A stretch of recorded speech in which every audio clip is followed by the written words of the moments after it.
Hello दोस्तों, आप सबका निकेश ट्यूटोरियल में स्वागत है। आज मैं स्पीडी रिवाइज योरसेल्फ का सेट नंबर 4 लेकर आया हूं, जो कि सभी एग्जामों के लिए बहुत ही आवश्यक है। उससे पहले आप अगर चैनल पर पहले हो तो चैनल को सब्सक्राइब कर दें, वीडियो को लाइक ज़रूर कर दें। तो आइए आज हम सेट नंबर 4 शुरू करते हैं। पहला क्वेश्चन है, एवोगाड्रो संख्या का मान कितना होता है? तो एवोगाड्रो संख्या का मान कितना होता है? 6.023 × 10⁻23। तो ऑप्शन में क्या हो जाएगा? बी हो जाएगा। ऑप्शन में बी हो जाएगा। अगला है, दूरी मापने की सबसे बड़ी इकाई है। तो दूरी मापने की सबसे बड़ी इकाई कौन सी होती है? पारसेक होती है। तो ऑप्शन में क्या हो जाएगा? ए हो जाएगा। देखिए, प्रकाश वर्ष भी जो है ना, वो भी दूरी मापने की ही इकाई होती है। और देखिए, एक एक पारसेक इज इक्वल टू कितना होता है? तो 1 पारसेक इज इक्वल टू 3.26 प्रकाश वर्ष होता है। टू इतना प्रकाश वर्ष, और मीटर में तो 3.26 इंटू 10⁻16 मीटर होता है। 10⁻16 मीटर होता है। और देखिए, और 1 प्रकाश वर्ष अगर पूछेगा तो कितना होता है? तो 9.467 into 10⁻15 metre is equal to 1 प्रकाश वर्ष होता है। ठीक है। एम्पेयर क्या होता है? तो धारा मापने की इकाई क्या होती है? एम्पेयर होती है। अगला है, एक प्रकाश वर्ष होता है। तो एक प्रकाश वर्ष कितना होता है? 9.46 इंटू 10⁻15 मीटर। तो ऑप्शन में क्या हो जाएगा? बी हो जाएगा। 1 लीटर कितने गैलन के बराबर होता है? तो 1 लीटर में कितने गैलन होता है? 0.2642 होता है। तो ऑप्शन में ए हो जाएगा। एक फर्मी में कितना मीटर होता है? तो एक फर्मी में 10⁻−15 मीटर होता है। तो ऑप्शन में क्या हो जाएगा? बी हो जाएगा। इसी को फेमटो भी बोलते हैं। तो 1 फेमटो या 1 fermi is equal to 10⁻15 metre. तो ऑप्शन में बी हो जाएगा। लॉगरिदम के आविष्कारक कौन है? तो लॉगरिदम के आविष्कारक जॉन नेपियर है। तो ऑप्शन में क्या हो जाएगा? सी हो जाएगा। क्वांटम सिद्धांत के प्रतिपादक हैं। तो क्वांटम सिद्धांत कौन दिए थे? मैक्स प्लांक दिए थे। तो ऑप्शन में क्या हो जाएगा? सी हो जाएगा। वायुमंडल की आर्द्रता मापने वाला यंत्र है। तो देखिए, वायुमंडल की आर्द्रता किससे मापी जाती है? हाइग्रोमीटर से। तो ऑप्शन में क्या हो जाएगा? बी हो जाएगा। 1 एंगस्ट्रम किसका मात्रक बराबर होता है? तो देखिए, 1 एंगस्ट्रम इज इक्वल टू क्या होता है? 10⁻−10 मीटर होता है। तो ऑप्शन में क्या हो जाएगा? ए हो जाएगा। पृथ्वी के उपग्रह का कक्षीय वेग निर्भर करता है। तो पृथ्वी के उपग्रह का कक्षीय वेग किस पे निर्भर करता है? कक्षा की त्रिज्या पे। तो ऑप्शन में क्या हो जाएगा? ए हो जाएगा। घड़ी में चाबी देना उदाहरण है। तो घड़ी में चाबी देना किसका उदाहरण है? स्थिति ऊर्जा का। तो ऑप्शन में क्या हो जाएगा? सी हो जाएगा। यदि किसी पिंड के संवेग 50% बढ़ा दिया जाए तो गति ऊर्जा का मान कितना हो जाता है? देखिए, अगर पिंड का संवेग 50% बढ़ा दिया जाता है तो गति ऊर्जा का मान 125% बढ़ जाता है। तो ऑप्शन में क्या हो जाएगा? सी हो जाएगा। अनुदैर्ध्य तरंग उत्पन्न हो सकती है। तो देखिए, अनुदैर्ध्य तरंग ठोस, गैस और द्रव, ये तीनों माध्यम में हो सकता है। तो ऑप्शन में क्या हो जाएगा? ए हो जाएगा। किस माध्यम में अनुप्रस्थ तरंग उत्पन्न नहीं होता है? पूछा, किस माध्यम में अनुप्रस्थ तरंग उत्पन्न नहीं होता है? तो देखिए, पानी, लोहा और पारा में अनुप्रस्थ तरंग उत्पन्न होता है, लेकिन हवा में अनुप्रस्थ तरंग उत्पन्न नहीं हो सकता। तो ऑप्शन में क्या हो जाएगा? सी हो जाएगा। प्रतिबल और विकृति का अनुपात कहलाता है। तो प्रतिबल बटे विकृति क्या होता है? प्रत्यास्था गुणांक होता है। तो ऑप्शन में क्या हो जाएगा? ए हो जाएगा। इसी को हम लोग यंग मॉड्यूलस भी बोलते हैं। ऑप्शन में ए हो जाएगा। पनडुब्बी आधारित है। देखिए, पनडुब्बी किस पर आधारित है? आर्किमिडीज के सिद्धांत पर है। तो ऑप्शन में क्या हो जाएगा? बी हो जाएगा। समुद्र में तैरना नदी की अपेक्षा आसान होता है। क्यों? तो देखिए, समुद्र में तैरना नदी की अपेक्षा आसान इसलिए होता है ना, क्योंकि समुद्र का पानी का जो घनत्व होता है ना, नदी के पानी के घनत्व से क्या होता है?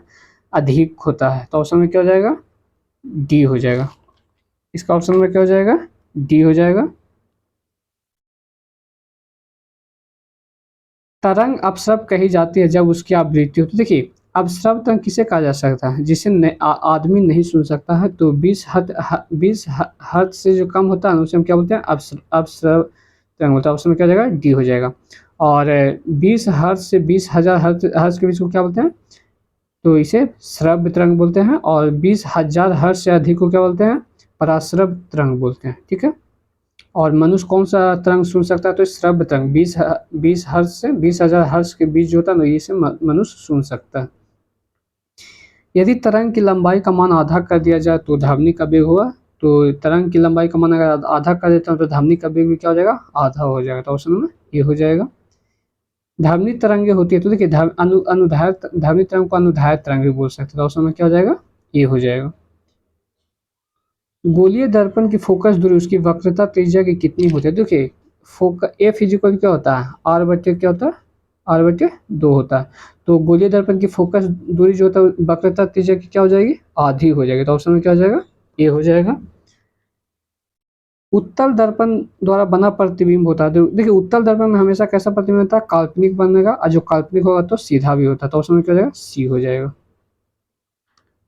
प्रकाश तरंग उदाहरण है, तो देखिए प्रकाश तरंग किसका उदाहरण है, तो प्रकाश तरंग चुंबकीय विद्युत चुंबकीय तरंग का उदाहरण होता है, तो ऑप्शन में क्या हो जाएगा, बी हो जाएगा। फोटोग्राफिक कैमरे का अभिदृश्यक लेंस होता है, तो फोटोग्राफिक कैमरे का अभिदृश्यक लेंस कौन सा, उत्तल लेंस होता है, तो ऑप्शन में क्या हो जाएगा, बी हो जाएगा। E equal to M square को प्रतिपादित किया था, तो E equal to M square कौन प्रतिपादित किया था, आइंस्टीन किए थे, जिसमें C क्या होता है, प्रकाश का वेग होता है, तो ऑप्शन में क्या हो जाएगा, बी हो जाएगा। थोरियम का नाभिक को बदला जा सकता है, तो थोरियम के नाभिक को प्लूटोनियम में बदला जा सकता है, तो ऑप्शन में क्या हो जाएगा, बी हो जाएगा। फ्यूज के पदार्थ का होना चाहिए, देखिए फ्यूज का पदार्थ को कैसा होना चाहिए, निम्न गलनांक होना चाहिए, तो ऑप्शन में क्या हो जाएगा, बी हो जाएगा। निम्न विद्युत चुंबकीय तरंगों में किसकी आवृत्ति अधिकतम होती है, तो गामा किरण की आवृत्ति क्या होती है, अधिकतम होती है, तो ऑप्शन में राइट ऑप्शन बी हो जाएगा। ऊर्जा का क्षय कम होता है, तो देखिए ऊर्जा का क्षय किसमें कम होता है, दिष्ट धारा डायरेक्ट करंट में ऊर्जा का क्षय क्या होता है, बहुत ही कम होता है, तो ऑप्शन में क्या हो जाएगा, ए हो जाएगा। ट्रांसफार्मर किस सिद्धांत पर आधारित होता है, तो ट्रांसफार्मर चुंबकीय प्रेरण के सिद्धांत पर आधारित होता है, तो राइट ऑप्शन बी हो जाएगा।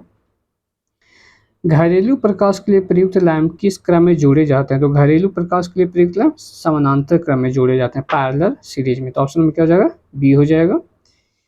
ऊष्मा किस प्रक्रिया से सर्वाधिक तीव्र गति से स्थानांतरित होते हैं, तो देखिए ऊष्मा जो है ना विकिरण प्रक्रिया में सर्वाधिक तीव्र गति से होती है, तो ऑप्शन में क्या हो जाएगा, सी हो जाएगा। न्यूनतम संभव ताप है, तो देखिए -273 डिग्री सेल्सियस जो होता है ये न्यूनतम तापमान होता है, तो राइट ऑप्शन क्या हो जाएगा, ए हो जाएगा। यदि वायुमंडल ना होती तो दिन की अवधि होती, तो यदि वायुमंडल ना होती तो दिन की अवधि क्या होती, कम होती, तो ऑप्शन में क्या हो जाएगा, ए हो जाएगा। सूर्य ग्रहण के समय सूर्य का कौन सा भाग दिखाई देता है, तो सूर्य ग्रहण के समय सूर्य का किरीट भाग जो होता है ना वो दिखाई देता है, इसी को हम लोग कोरोना भी बोलते हैं, तो ऑप्शन में बी हो जाएगा। अगला है 36 नंबर क्वेश्चन है, सूर्य के प्रकाश का आंतरिक परिवर्तन हो सकता है यदि प्रकाश क्या हो जाए, तो देखिए सूर्य का प्रकाश का आंतरिक परिवर्तन हो सकता है यदि प्रकाश कांच से वायु में जाता है, तो क्या होता है, सूर्य के प्रकाश का आंतरिक परिवर्तन होता है, ऑप्शन में राइट ऑप्शन सी हो जाएगा। निम्न में किसका अपवर्तनांक सर्वाधिक होता है, तो देखिए बैंगनी रंग का जो अपवर्तनांक है ना वो सर्वाधिक होता है, और लाल रंग का अपवर्तनांक सबसे कम होता है। और तरंग दैर्ध्य पूछेगा ना तो लाल रंग का तरंग दैर्ध्य सर्वाधिक होता है और बैंगनी रंग का तरंग दैर्ध्य सबसे कम होता है, तो इसका राइट ऑप्शन क्या हो जाएगा, बी हो जाएगा। निम्न में से किस विद्युत चुंबकीय तरंग की तरंग दैर्ध्य ज़्यादा होती है, तो दृश्य प्रकाश की जो विद्युत चुंबकीय तरंग है ना उसकी तरंग दैर्ध्य क्या होती है, ज़्यादा होती है, तो ऑप्शन में सी हो जाएगा। प्रकाश की चाल सबसे पहले ज्ञात किए थे, तो प्रकाश की चाल सबसे पहले कौन ज्ञात किए थे, रोमर किए थे, तो ऑप्शन नंबर बी हो जाएगा। सरल सूक्ष्मदर्शी में वस्तु को रखा जाता है, तो देखिए सरल सूक्ष्मदर्शी में वस्तु को लेंस और प्रकाश के बीच रखा जाता है, तो राइट ऑप्शन ए हो जाएगा। जब प्रकाश वायु से कांच में जाता है तो तरंग दैर्ध्य क्या हो जाएगा, घट जाता है, तो ऑप्शन क्या हो जाएगा, बी हो जाएगा। पूर्ण आंतरिक परिवर्तन होता है जब प्रकाश जाता है, देखिए पूर्ण आंतरिक परिवर्तन कब होता है, जब प्रकाश हीरे से कांच में जाता है तो क्या होता है, पूर्ण आंतरिक परिवर्तन होता है, टोटल इंटरनल रिफ्लेक्शन होता है, तो राइट ऑप्शन क्या हो जाएगा, ए हो जाएगा। प्रकाश तंतु किस सिद्धांत पे कार्य करता है, देखिए प्रकाश तंतु जो है ना पूर्ण आंतरिक परिवर्तन के सिद्धांत पे कार्य करता है, तो राइट ऑप्शन ए हो जाएगा। प्रकाश ऊर्जा को विद्युत ऊर्जा में कौन बदलता है, तो देखिए सौर सेल जो है ना ये क्या करता है, प्रकाश ऊर्जा को विद्युत ऊर्जा में बदलता है, तो राइट ऑप्शन सी हो जाएगा। देखिए डायनेमो जो है ना ये क्या करता है, यांत्रिक ऊर्जा को विद्युत ऊर्जा में बदलता है, और जो विद्युत मोटर है ना वो विद्युत ऊर्जा को यांत्रिक ऊर्जा में बदलता है। देखिए यहाँ पूछा यांत्रिक ऊर्जा को विद्युत ऊर्जा में कौन बदलता है, तो डायनेमो जो है क्या करता है, यांत्रिक ऊर्जा को विद्युत ऊर्जा में बदलता है, सौर सेल प्रकाश ऊर्जा को विद्युत ऊर्जा में बदलता है, और विद्युत मोटर विद्युत ऊर्जा को यांत्रिक ऊर्जा में बदलता है। सूर्य के केंद्र का ताप कितना होता है, तो सूर्य के केंद्र का ताप 1.5 × 10⁷ केल्विन होता है। तो ऑप्शन में क्या, राइट ऑप्शन ए हो जाएगा। सूर्य के केंद्र का दाब कितना होता है? तो देखिए सूर्य के केंद्र का दाब कितना होता है, 2 × 10⁻16 न्यूटन प्रति मीटर स्क्वायर या वर्ग मीटर होता है। तो ऑप्शन राइट ऑप्शन सी हो जाएगा।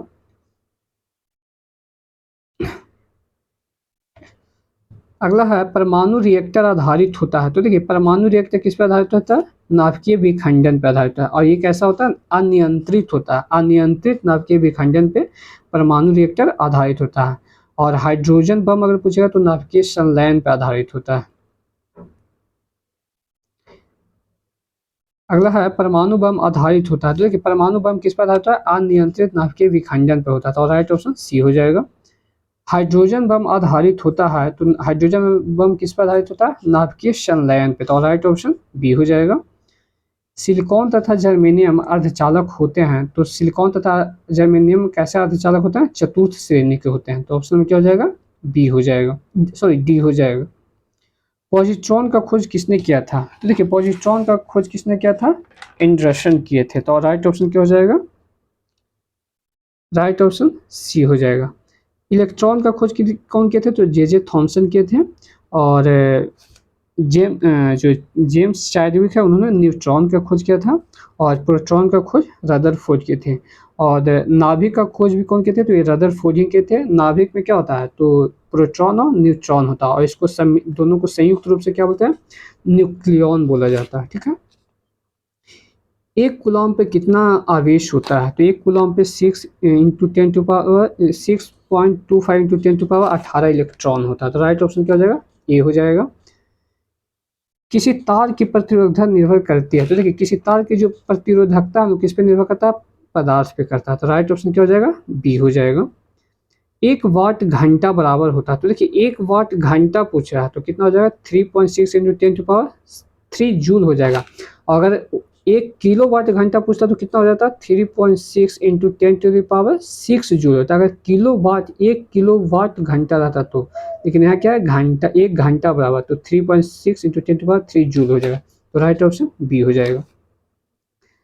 मैक संख्या का उपयोग किसकी चाल निर्धारण के लिए किया जाता है? तो मैक संख्या का उपयोग विमान के चाल के निर्धारण के लिए किया जाता है। राइट ऑप्शन सी हो जाएगा। एक कार बैटरी में प्रयुक्त विद्युत अपघट्ट होता है। तो एक कार बैटरी में कौन सा विद्युत अपघट्ट होता है, सल्फ्यूरिक अम्ल। इसका केमिकल फॉर्मूला होता है H2SO4। इसे अम्लों का राजा भी बोला जाता है। अम्ल का राजा किसे बोला जाता है, तो सल्फ्यूरिक अम्ल को बोला जाता है। अगला है स्पष्ट दर्शन की न्यूनतम दूरी होती है तो 25 सेंटीमीटर। स्पष्ट दर्शन की न्यूनतम दूरी कितनी होती है, 25 सेंटीमीटर। तो राइट ऑप्शन सी हो जाएगा। प्रकाश के तरंग सिद्धांत को किसने प्रतिपादित किया था? तो प्रकाश के तरंग को हाइजेंस ने प्रतिपादित किया था। राइट ऑप्शन सी हो जाएगा।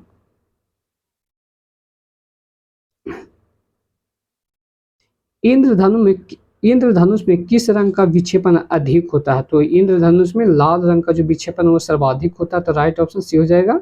और सबसे कम किस रंग का विक्षेपण होता है? तो बैंगनी रंग का विक्षेपण सबसे कम होता है। पानी के ऊपर तेल परत का चमकना किसका उदाहरण है? तो ये किसका उदाहरण है, व्यतिकरण का उदाहरण होता है। तो राइट ऑप्शन डी हो जाएगा। धूप के चश्मे की पावर होती है। तो धूप के चश्मे की पावर कितना होता है, 0 डायोप्टर होता है। तो राइट ऑप्शन ए हो जाएगा।